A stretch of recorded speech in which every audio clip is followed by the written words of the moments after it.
Hello everyone, welcome to another video. In this video, I will show you how to join Crocs affiliate program and how to start promoting Crocs products and shoes in order to get your affiliate percentage or commission. So as you can see, we are on crocs.com. So go to crocs.com and you'll need to scroll down until you see this section right here. Now from this section, make sure to go to the Crocs Insiders, and here you have an affiliate program.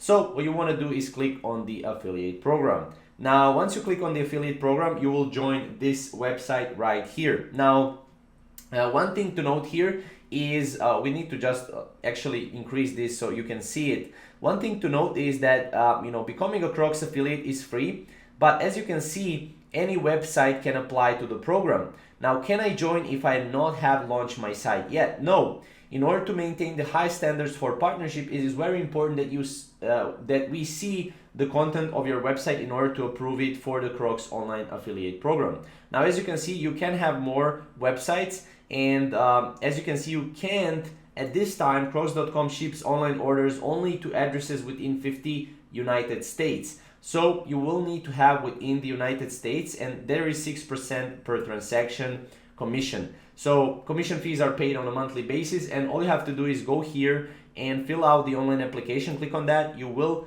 be brought to the online application, and here you will be able to go through the entire application process. It is a little bit time consuming, but you will need to give them your address, your company name, and stuff like that. Make sure your company, your business, and your blog or YouTube channel, or wherever you're promoting Crocs is basically around within United States. So that's one very important thing, and that is targeting United States, people that live in United States. So hopefully you enjoyed this video, but this is how you can join Crocs affiliate program. We will see you in the next video.